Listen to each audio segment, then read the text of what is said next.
بسم الله الرحمن الرحيم. أنا كلي وحنا كالي ديمقراطية كالي جيبوتي وحوي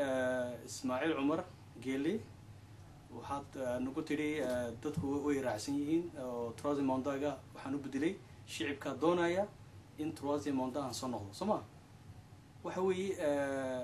برلمانجا أيا مرسي أو برلمانجا أيا يجي أنا قاف كي شعب كوهاد لنا ودتك شعب كوحي كليين صنعه لكن contradiction وحب لاميا marka dadkii ay yiraahdeen bal anaguna dareenkayga aan muujino ee dibadda aan soo baxno askar baad ku horgeynaysaa markaas waxaas waxa weeye waa waxaan dhici karin reer Djibouti waxa weeye xaq bay u leeyihiin dimuqraasiga 18 février ilaa 20 kun oo qof soo baxay maxay ahaydeen labadii wiig ku xigay inay dib u soo baxaan bay rabeen askar baad ku horgeysay dad baad xidhay marka مليون كقف يجبوت كنول مالين بد تمن قفات حري ما حندعي كرين وحنا dadku saas kuma taagayaan way soconayaan hadii 10 dhimato 10 kala soo bixi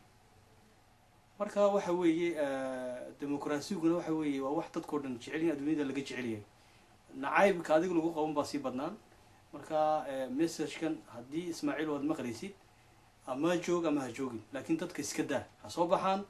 حتى كوه كجعل لفتوا صباحا أو هالشيئان أو هالسبريميان هاي هذا كجعلناي لكن كوه كلام حذف كوه قبل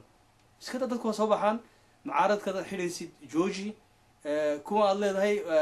ودن كوه كحرنتني بيه ودن كذو ملي وتشلبات مدي برنوت كتجسا مركز تذكر ليش جيبوتي هالصباحا هالان إسكدا أسكرتنا تذكر جينيسي جوجي تذكر دبته جوجنا وحوي ولا حدنا كونتاكت بلارنا دايركت dadka gudaha jooga waxa weey hadii aad xiritaanka aad ku wadid waxa weey adduunyadan u sheeganaa si adiga lagaga qabto dadka shacabka Djibouti sidii kale u dhibaataysan shacabku mar haday soo baxeen waxa weey xoriyadooda ayaa u fasaxaysa inay dibadda u soo baxaan maskar bad ku horgeyn waxaan dhici karin weeyaan mana ogolaanayno anigoo kamida shacabka Djibouti dadka Djibouti dibadda ku nool waxaan ku weydiisanayaa Ismaaciilo dadka iska daa dibadda ha soo baxaan ha hadlaan askartan aad ka horgeynaysiina jooji. Assalaamu calaykum wa rahmatullaahi wa barakaatuh.